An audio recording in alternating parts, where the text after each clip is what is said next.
Good day mga idol. Born calories muna tayo ngayon. Alam nyo, ang pagsusunog ng calories ay mahalaga para mapanatili ang tamang timbang at magandang kalusugan.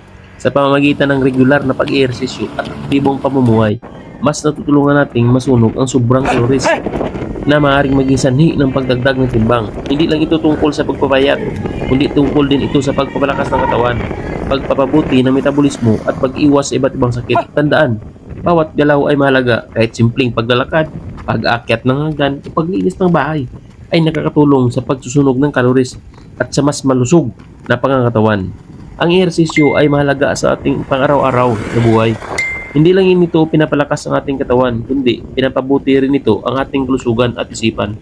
Sa pamamagitan ng regular na pag-ehersisyo, nababawasan ang stress, tumataas ang enerhiya, at mas napapanatili nating malakas ang ating resistensya laban sa sakit. Hindi kailangan maging atleta.